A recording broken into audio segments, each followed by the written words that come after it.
Okay, we have a vectors question here. OACB is a parallelogram, and we're also told that A to C is equal to C to D, and I've marked that on. The point N divides A to B into the ratio 2 to 1. So here's A to B, and it's divided into 3 parts, 2 parts here and 1 part there. We need to write an expression for A to N in terms of the vectors A and B, and also an expression for O to N. And part B is we then need to prove that OND is a straight line. Now, from A to B, the vector from A to B, this entire line here, okay, let's think about what that is. We'll start at A, and we'll travel down here, so minus vector A, and then travel across here, add vector B. So from A to B is minus A plus B. We know that N divides A to B into the ratio 2 to 1, okay? Therefore, A to N has got to be 2/3 of B minus A.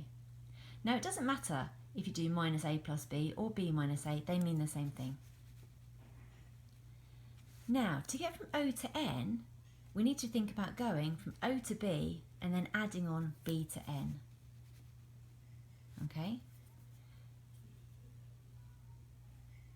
B is the vector that takes you from O to B, okay?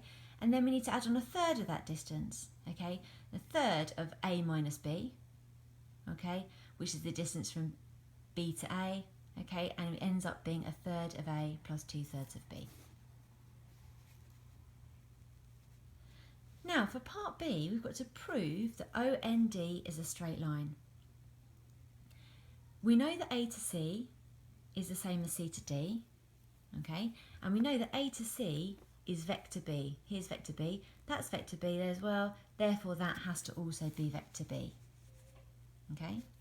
Therefore, to get from O to D, we're going to do A and then add on 2 of the vector B's. Let's think about O to N for a second. Okay, we've already worked it out by doing B and then adding on 1/3 of B to A, and remember that B to A is minus A plus B. So we've got B plus 1/3 of minus B plus A, which we did before. Okay? And that gave us this, 1/3 of A plus 2/3 of B. So that's O to N. If O to D is A plus 2B, let's look at them both together.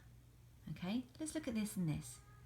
And we can see by comparing them that O to N is actually 1/3 of O to D. So we can write it like this. We can say O to N is 1/3 of O to D. And this is a scalar quantity. Okay, it's a number, it's a constant, it's not a vector, it's a scalar. So therefore, okay, it's a scalar multiple of the other. Okay, it's just the same vector essentially, but just scaled down. So therefore it's in the same direction. Okay, so the vectors are in the same direction, and we know O to N and O to D both pass through point O. Therefore they're collinear, they're on the same line. Okay, if they're on the same line, then O to N to D, okay, is a straight line.